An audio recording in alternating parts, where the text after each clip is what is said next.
Por que investir em crédito? E por que através de fundos? Quais são as vantagens? Quais são os desafios? É sobre isso que a gente vai falar hoje para você, investidor.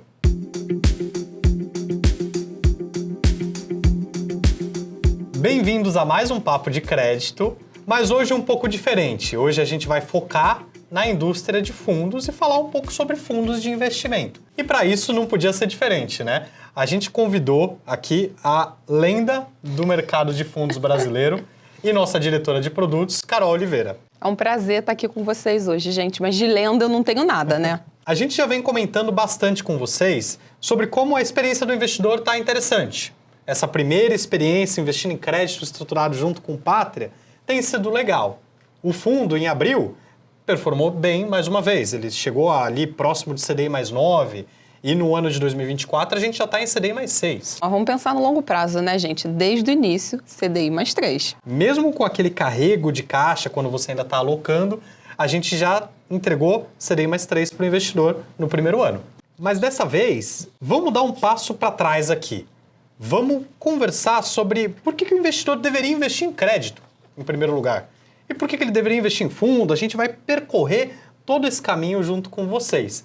Então já vou dar o kickoff aqui. Carol, por que o investidor brasileiro deve ter uma parte da carteira em crédito? Então vamos falar bem do comecinho mesmo, tá, gente? Existe investimento em renda variável quando você está comprando ações de empresas, sejam elas listadas ou não. Então você tem bastante incerteza no meio do caminho, principalmente se é listado, né? Tem muita oscilação de preço das companhias que a gente compra. Não quer dizer que seja ruim, tá? Só vai ter mais volatilidade. Agora, na renda fixa, você está comprando, né, um retorno contratado. E o que isso significa?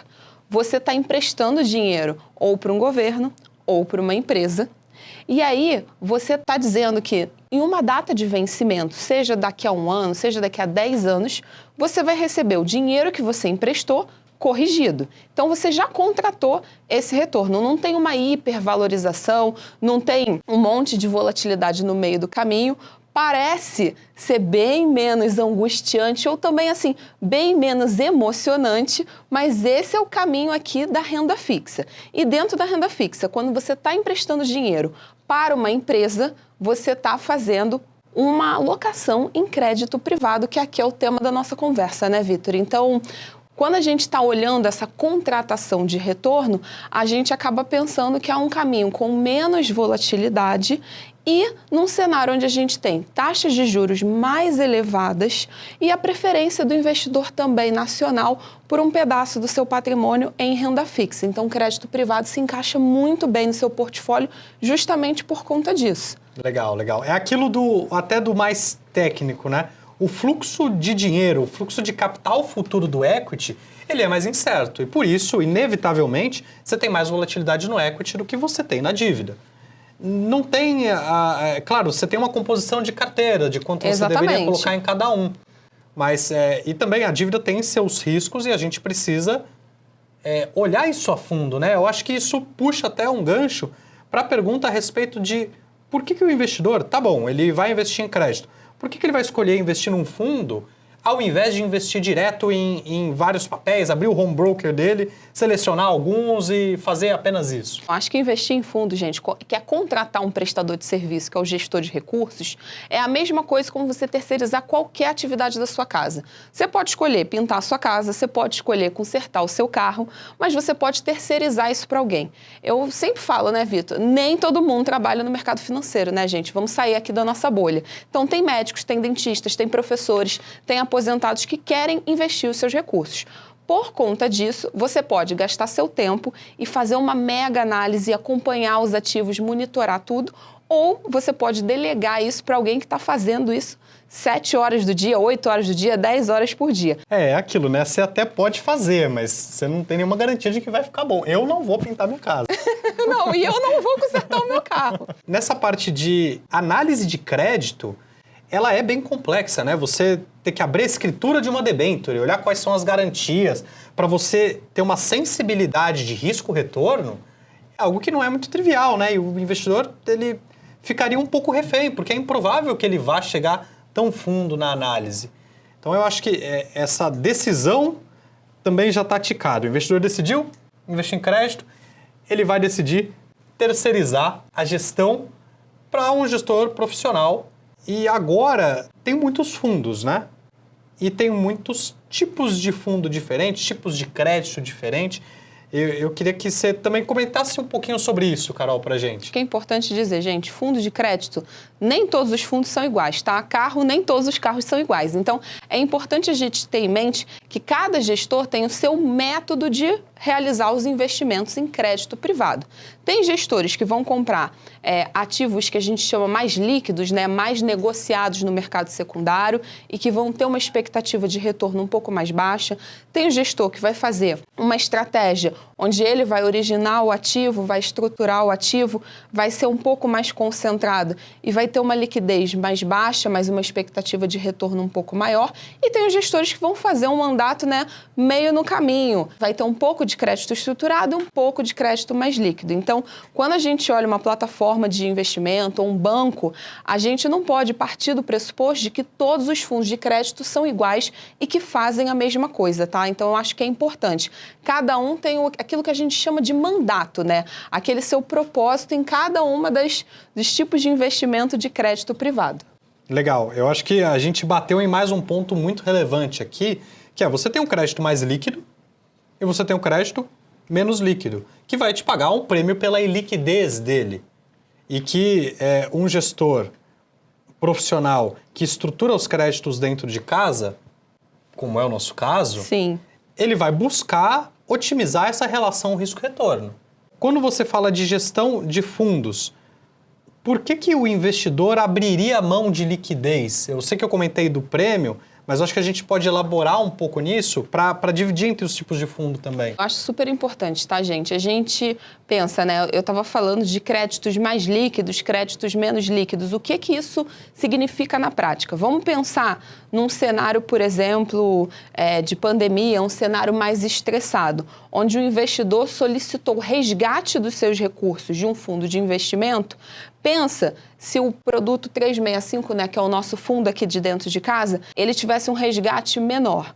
Isso quer dizer que o time de investimento teria que vender os ativos em um cenário um pouco mais desafiador, né? O mercado está mais estressado, tem muita incerteza, e aí ele acaba fazendo com que ele venda abaixo do valor que ele considera justo. E isso, no final, vai penalizar quem? Os investidores. Então, uma forma de você ter menos liquidez é uma forma também de proteger você de solicitar resgate e receber muito rápido esses recursos, mas penalizar o retorno. Então, toda essa questão relacionada a é menos líquido, é mais líquido, é porque às vezes tem ativos que você vende com mais facilidade e tem ativos que você vende com menos facilidade. Então, a gente coloca mais dias para resgate para proteger o investidor. Exatamente nesse ponto que eu queria tocar, porque quando a gente está conversando com os assessores e até com os nossos amigos, às vezes você vê uma aversão, porque o investidor, pessoa física, ele fala menos líquido se reflete em mais risco. Não necessariamente isso é verdade, né? Inclusive no caso do 365, ele tem uma liquidez de 1 ano, ou seja, você pede resgate para receber daqui a 1 ano, porque o gestor ele vai encontrar o melhor momento para desinvestir, para maximizar valor para você, né? Do outro lado, em fundos de crédito muito líquidos, o gestor ele precisa tomar muito cuidado, porque se vem uma onda de resgate muito forte, então acaba sendo uma ilusão de segurança do investidor. Eu posso resgatar daqui 30 dias. Ele pede resgate em 30 dias e ele recebe. Se todo mundo quiser receber, é o famoso, se todo mundo tem liquidez, talvez ninguém tenha liquidez, né? Depende do tamanho da porta quando você vai correr. É um conceito interessante. Eu acho que é importante, gente, a gente falar um pouco também de como tudo isso que a gente conversou, né? E liquidez, gestão profissional, a estruturação proprietária, ele conversa com o nosso mandato, né, Vitor? Eu acho que é um produto que ele acaba tendo mais concentração do que esses fundos mais pulverizados, que são mais líquidos, mas justamente com o objetivo de entregar um pouco mais de retorno para o investidor. Então, assim, tudo isso, né, tem os seus prós e contras e suas causas e consequências. O 365 é resultado disso. A gente protegendo o investidor dele mesmo nos momentos de maior, né, estresse de mercado. Legal. E um ponto importante também.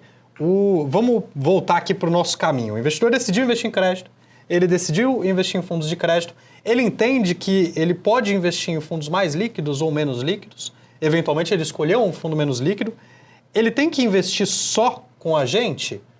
Na minha opinião, ele deveria escolher alguns bons gestores, porque aí assim ele consegue diversificar, e a gente falou que diversificação é importante, né? Você investir num fundo, você está investindo em 10 papéis, em 20, em 50 papéis.